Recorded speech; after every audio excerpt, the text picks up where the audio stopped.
Arknights Endfield is a semi-open world, not instanced, like Punishing Grey Raven or Aether Gazer, since that's the weird impression that people seem to get. Hybrid action RPG. This game is beautiful. It's interconnected with Arknights. It is arguably one of the highest quality AAA gacha games releasing soon. Arknights was my very first gacha game. It introduced me to the genre, and I have loved gacha games ever since. And it is my honor to sit here with another notable Arknights content creator, Chaotik, as we discuss Arknights and Arknights Endfield to hopefully bring you a comprehensive everything you need to know about the game moving into 2025 video. Chaotik, if you want to go ahead here and introduce yourself. What's up, everyone? My name's Chaotik. I am a mobile gaming content creator, soon going to be focusing on Arknights Endfield, and yeah, I just figured I'd hop on here and harass Stix for a little bit. I appreciate it.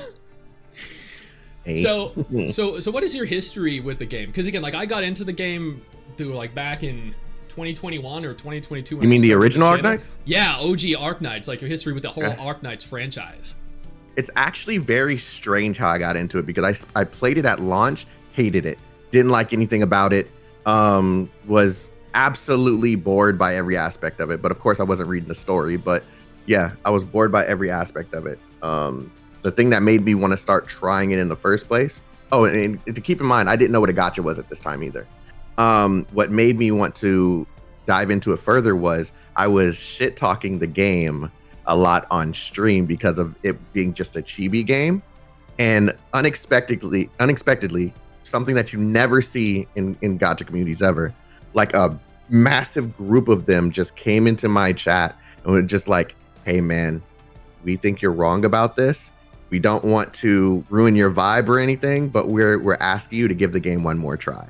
And because of how they approached it, I kind of was like, I kind of have to now, because most communities wouldn't ask this nicely like this. So I kind of have to. So I tried it. There was a specific event with W, which is now my favorite character, that ended up coming on that day, and that's when I fell in love with Arknights. So it's just that simple. This is probably like 2-3 years ago.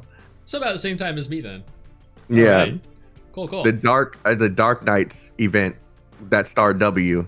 I fell in love with the game that day. All right. And you played the beta too, right? That happened like, oh God, when did it even happen? Earlier this year? Talk about Endfield? Year? Yeah, the Endfield for beta. Endfield beta was exactly a year ago if we're counting CN.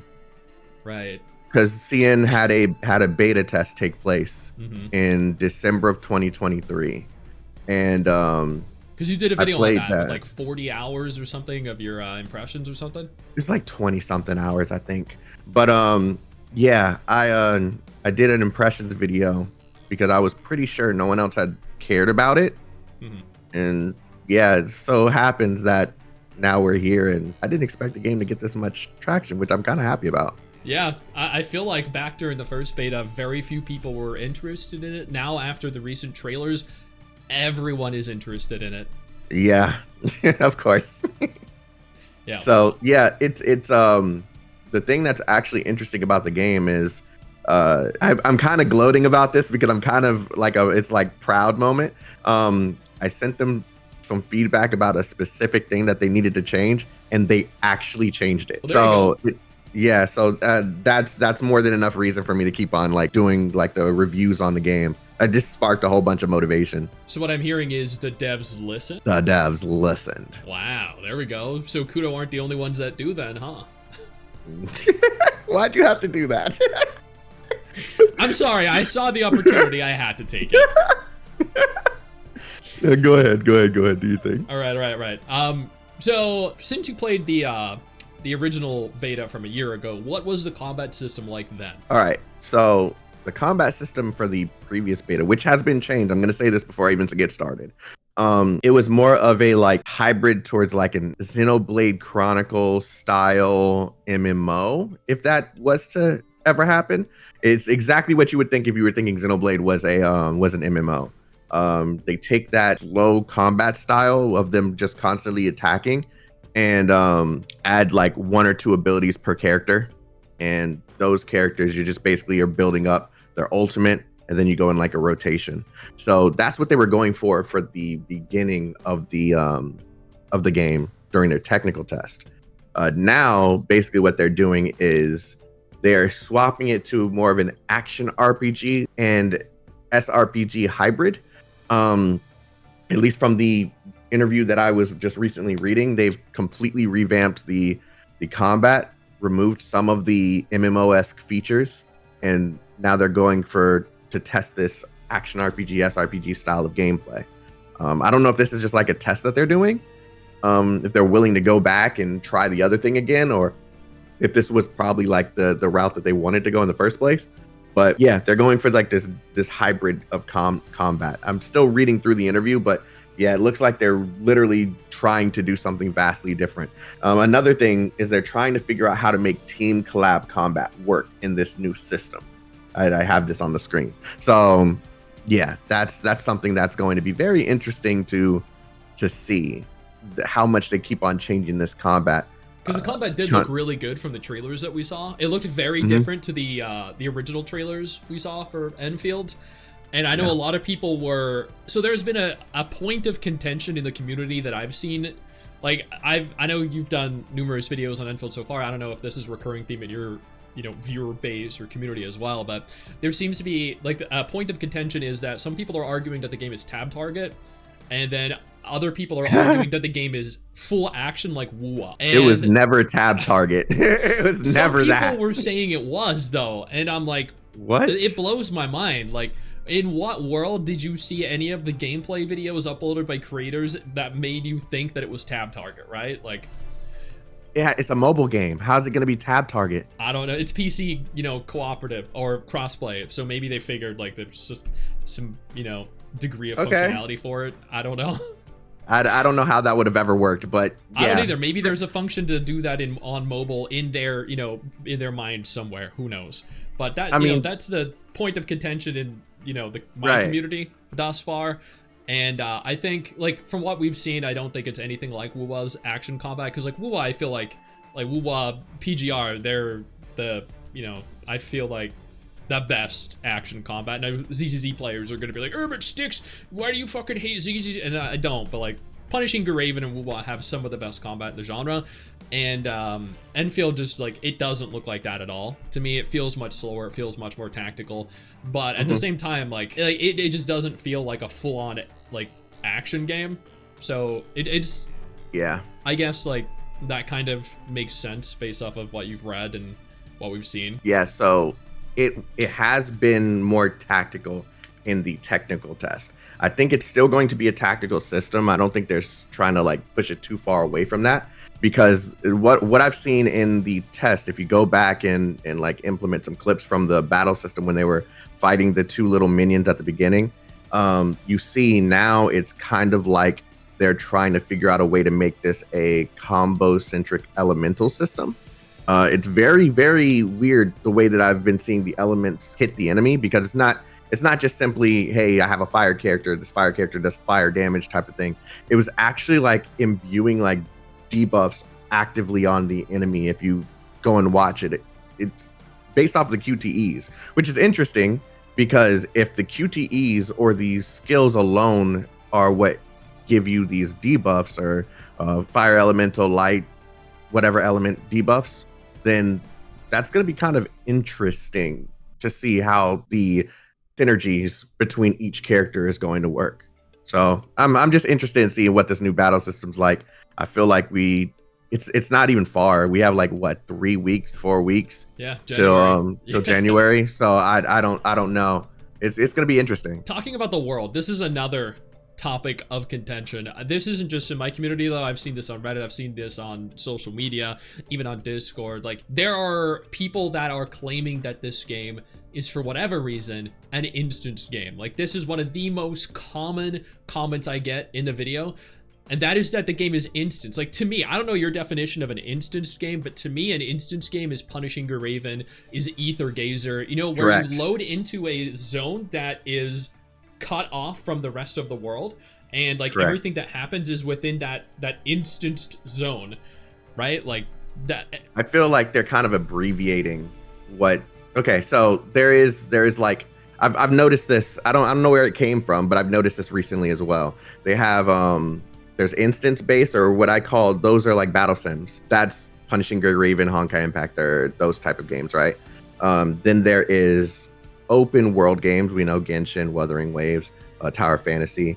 We have the open zone games, which is what Infield is going to be. This is what I believe they think Instance is, which it isn't. This is an open zone style game. This is so a massive, like a massive area. World? It's like Star Rail. It's an open area, a large open area filled with various different characters or monsters or whatever the case may be. And in order to go to the next area, you're loading into a completely different area. It's just think of it like if we have a bunch of squares. Each square is going to be a new area. Yeah, and so like it's not Final going to be Fantasy seamless. 14. Right, it's not going to be seamless. It's going to load into the next area because that is one might be winter, the other one might be like a volcano. I don't know. So it's like the whole purpose is to make these areas easy to load in for various devices, so they don't have so much congested on your storage and your RAM, and that way you're able to. I meant to say GPU, not RAM. I get what you're saying. Yeah, and that way the game loads on various different platforms very easily while still having so much depth in the world. Yeah, so it is an open zone game, not an instance game. Instance would be Punishing Gray Raven, Aether Gazer, Honkai Impactor. Those are instance games. This is an open zone game. Right. So in the MMO scene, games like Final Fantasy 14, even like Blue Protocol, they utilized a segregated world, and by that it was literally the same. Yeah, exactly. The large open areas, but not large open world. So right. Yeah, my thought was that it was a segregated world, and that's what I kept telling people, but it's good to get clarification on that specifically. Here's the one thing I will say, and I meant to interrupt you there just in case you had like any like additional thoughts and you're moving on. The whole reason why I think this will remain an open zone game is because of how graphically intensive they have made this game. Mm-hmm. I don't think that it would be in their best interest to make this an open world game, given the visuals that they have shown. It's way too damn beautiful. Like you saw the trailer. Yeah. You know when they went across that little boat into the forest zone? Dude, seamlessly. Like, yeah, exactly, right? I was watching it on our big like 84-inch TV in bed at night, and Mrs. Stix, my wife, and I were lying there watching it, and we were just like, dude, if you told me that this was a game that released exclusively from a AAA studio onto console, and this was not that, and you know, you didn't tell me this was a gacha game, I would have believed you. If you told me this had a $70 box price produced by like Square Enix or something, I would have been like, yeah, I can tell. Like this does not look and feel like a gacha game. So I understand like having a segregated world so everything can load more seamlessly and effortlessly and reduce load on your device. Yeah.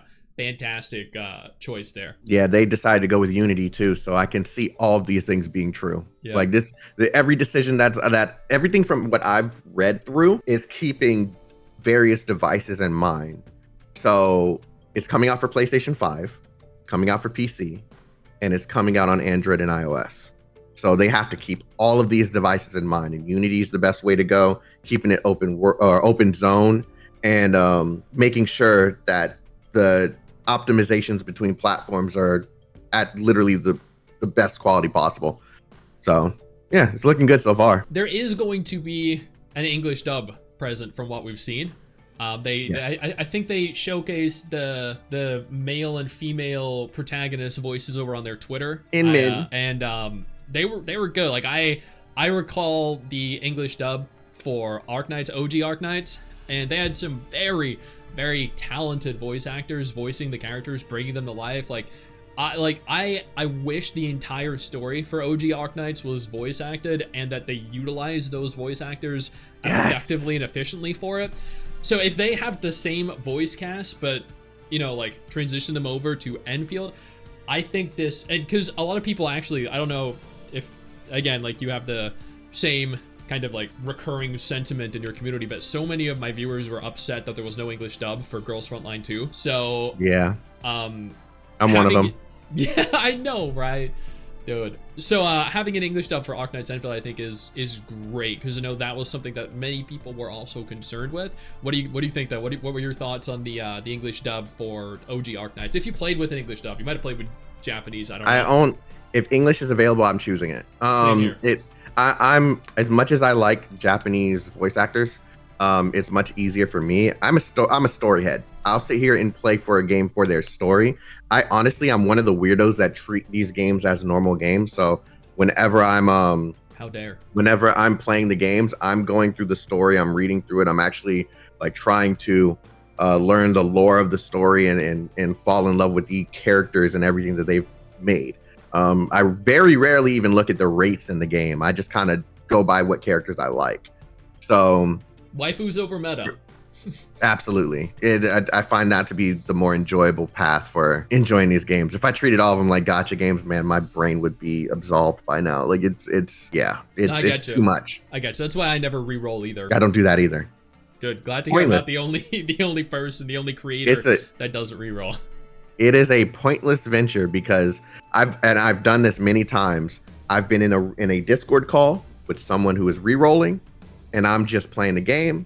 And by the time they get their perfect rolls, I've gotten the characters that I wanted, as well as like a large, decent cast that you could brand as meta. Probably don't use them, but yeah. And that person's still struggling to get their first group of characters, and they got their first two, but every character after that has just been ass. So I don't re-roll for that reason entirely. It's boring. Talking about re-rolling, OG Arknights is, in my opinion, pretty free-to-play friendly. Like, not as free-to-play friendly as something like Azure Lane, but definitely one of the more free-to-play friendly gacha games out there. You can literally earn thousands of like in-game currency per week to use for rolls. You get 4 daily polls that you can do that using the recruitment vouchers, so relatively free. I know they haven't really like defined a business model for Enfield yet, but in your opinion, do you think that they're going to attempt to retain that level of free-to-play friendliness from OG Arknights, or you think they're going to go, the Kudo route, which was to kind of adopt similar to Genshin, but also make it admittedly still much more free-to-play friendly than Genshin, with like the guaranteed weapon banner and the reduced 80, 50-50 rather than 90? This is a question that I actually haven't been asked yet, so I think it was kind of caught me by surprise there. So I honestly, and I say this about every single one of the gacha games that come out, I said this about Wuthering Waves too. I don't think the rates reflect what their intentions are, because we never know what kind of model they can obviously go with. It's very possible the rates could be absolutely horrible. Pulling for characters could be a horrible experience, but they could go down that Arknights route and give us enough currency in through various different activities to ensure that we get the character that we want, as long as we play enough to obtain that currency. Mm-hmm. And from experience, when I'm active on Arknights and I play the game very often, I get enough currency for that next patch. When I don't play, well, that's my fault. So I think that's probably something that they're probably going to try and retain in this game. I don't think it's going to be overly egregious. If anything, they could just sell skins and all of us would be over the moon as if we just got a new character. But I don't see them making it so egregious. That I think they're going to go the woo route, is what I'm mm-hmm. trying to say. I think they're going to go the woo route. It makes more sense for their business model. Yeah, and it's more profitable. Yeah. Earlier, we noted that you played the previous beta test. They announced that there's going to be a beta test happening in January 2025. They also stated that they are going to, in theory, be doing at least one additional beta test somewhere down the line. They stated tests, plural, whatever that means, whether it's 1, 3, 5, who knows. Based off of what you've seen with your experience in the first beta and then seeing the current version of the game via trailers, how complete do you think that the game ultimately is? Because like, to me, based off of what I've seen, this game could release looking like this and it would be a banger, like it would be a hit. But I mean, it'd be great to get someone else's input on that. I can't be the only one that thinks releasing like this would be perfectly fine, but they could also touch up certain areas and it might take them another year. What are your thoughts? I'm gonna give you a technical answer, because I talked to enough people who work on teams to understand how they do this. Mm-hmm. So this whole period that we're waiting for the game, they're probably working on like the first 5 patches of the game. Like it's so much of the content at the very beginning that they're working on, and every single time that we're waiting for the next patch, they're touching up on it, touching up.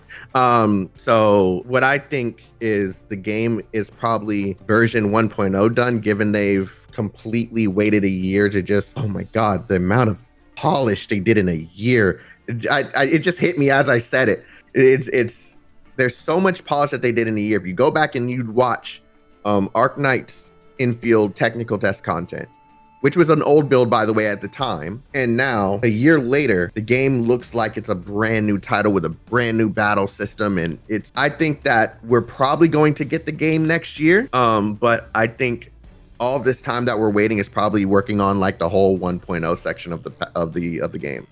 The entire story from version 1.0 up until 2.0 is probably what they're touching up on right now. I'm sure that's something that everyone is thrilled to hear. Yeah, because every single time that I've seen a developer working on a game, like there's various games that I've seen that by time it actually comes out, it looks drastically different from when I've seen it. And that's knowing that they're also working on the next patch after that at the same time, which is crazy. So to give you like a more simplistic answer, I think next year it will be the release date. I think they're really close to being done with the game, at least from like a version 1.0 standpoint. And I think by time it releases, they'll already be probably working on the next massive version of the game. Perfect. There you go. 2025, speculated by Chaotik himself. Another question, and this is the final point that I want to discuss, and that is because it has probably been asked more than any other question, and that is, do you need to play OG Arknights to play Endfield? Because I've played every main chapter of Arknights, I've played every side story, every event story since I started the channel a couple years ago, and in my opinion, while the lore is extensive and there's so much story involved, understatement, to the point where you're like, you could condense this by 75% and it would still make just as much sense, right? and both games are interconnected, right? There's no denying that they're both interconnected. I also feel like Endfield is probably relatively standalone enough where you can go into Endfield without any prior knowledge of OG Arknights and still understand the game, still enjoy the game for everything that it's done and everything that it's worth, right? Okay, so I just answered this yesterday, so I have a pretty good answer for this. You will not need to know Arknights lore to understand, appreciate, and just to enjoy the content within Arknights Endfield. However, there will be a massive reward for players who have played Arknights. It isn't going to be one of those things where the Arknights audience only understands the story while the Endfield audience just doesn't. It's going to be one of those things where you're going to have a bunch of, what is the word, Stix? It was with me and it left me that quick. Callbacks. That's not the word I was looking for, but callback. It will have a ton of callbacks for those who played Arknights. So like, for example, that people references. That's the word I was looking for. There's already a character that you've seen in the trailer. There's a huge moment where this character, all in red, it zooms in. You know who the character is, Surtur. It zoomed in on her, and people are thinking that this is actually Surtur based off of the lore. But how she got there, what happened, all of that stuff, that's going to be Arknights exclusive information. You will not need to know who Surtur is or what she's done in Arknights or anything like that. All you're going to need to know is the meme, just Surtur it, and that's literally the whole Surtur lore for you. They're not going to make it that much of a big deal. They're going to make sure that you know who the characters are, you love the characters for whatever personalities they've developed for them, the lore behind the characters, and all put it into a nice cohesive package for the players of Endfield, while the Arknights audience gets, of course, a bit more, because they played Arknights. So yeah, they understand like a little bit more of the lore of the character, the backstory of the character, and their experiences, everything in the OG Arknights. And also, dude, I need Silver Daddy in Enfield like so desperately.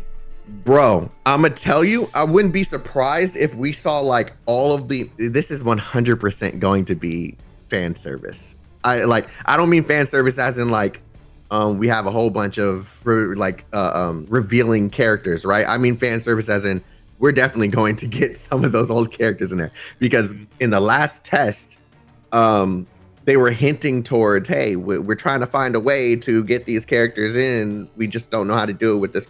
Bro, next thing you know, Surtur's in there, and there's another character, her name starts with an A, but it's the girl with the shield. She's also in the game. Oh yeah. Yeah. There are too many characters in Arknights. Right? Like it's Arknights is just filled with characters, and I don't see them dialing back. Oh at all. Yeah. More than enough. Dude, think about, you've played Arknights, so you can confirm or deny.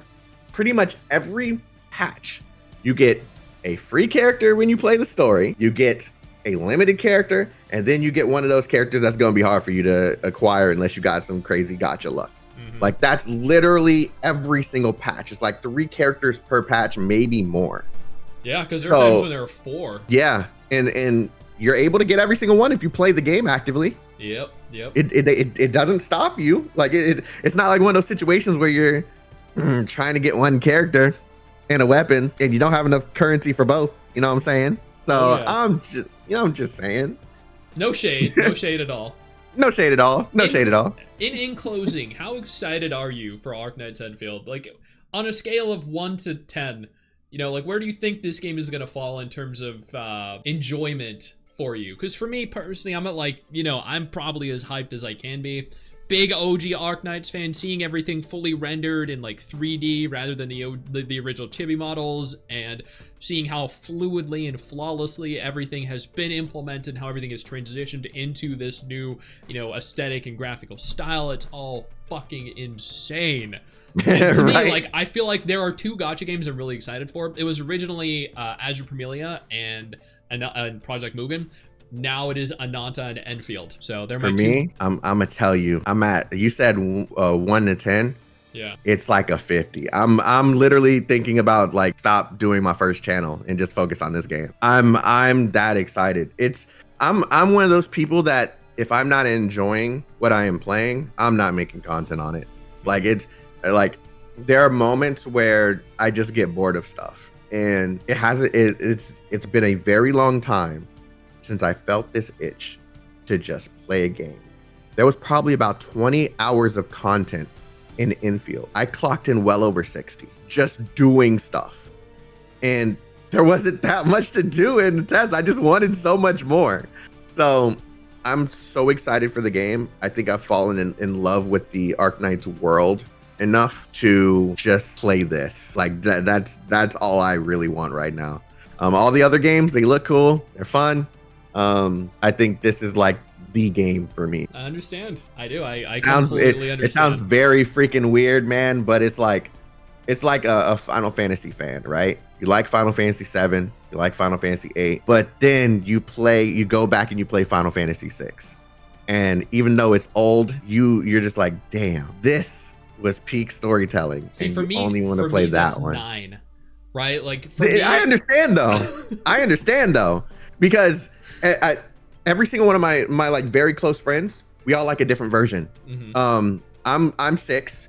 I have a friend that's in love with 9, and I have a friend that's in love with I have a friend that's in love with 10 and 14. All of us will stand by those games whenever we talk about like our favorite Final Fantasy games.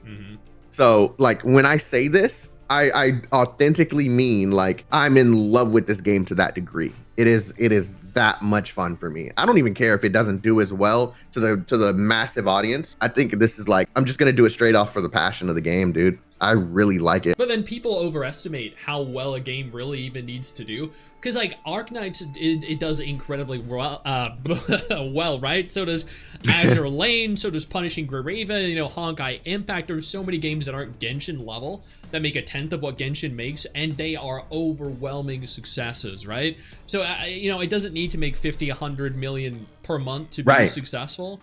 You know, Right. if that's even how much Genshin and Honkai Star Rail make in each region. Given we Genshin don't is know best anymore. Any Hoyo games are best case scenario situation. I'm just gonna say that. But when we go back and we think like, I'm gonna say Aether Gazer, because Aether Gazer is a game that doesn't make as much to the average player. They can make less than they make right now, and the game would stay active. Like, it's a battle sim game. It doesn't have like a world to explore or anything. It is a character release. You play a bunch of events, and you play the story. Grind up your character. Next patch. You don't need much money for that, but to get the extra touch, English voice acting, crazy good cutscenes, maybe even some events that actually have something to explore. To get that extra touch, that's when you need more money. But to maintain a server, nah, bro, you don't need that much. Arknights, they make well over what they need. Well over what they need. It's a PNG game. It has such good story, and it's just character art. That's the entire game. It's just character art, and they're able to somehow make more than majority of the games on the market. That's crazy to me. So you don't need that much money to run a gacha game. You don't. It's a matter of the quality that you want to maintain. If you want to have English voice acting, great visuals in terms of animations, and if you want the gameplay to keep on evolving. That is where the money aspect comes in. So yeah, I agree with you. All right, well, we're gonna call that there. That hopefully answered some of the community's burning questions. Hopefully, we both have access to the upcoming beta test. We can give our general impressions of the game, and hopefully, at some point in 2025, the game releases. I appreciate you, man, for being here to chat, discuss the game, and yeah, I hope you have a wonderful day or evening. Hey, man, I'm going to be sitting here reading the rest of this interview, and I'll probably be releasing a video soon. Hey, you, where do you think you're going? Don't you close out of this tab. I didn't give you permission to do that. Sit your ass back down. Click one of the 2 videos that are going to be on screen in just a moment, and keep watching my content. Keep enjoying my content.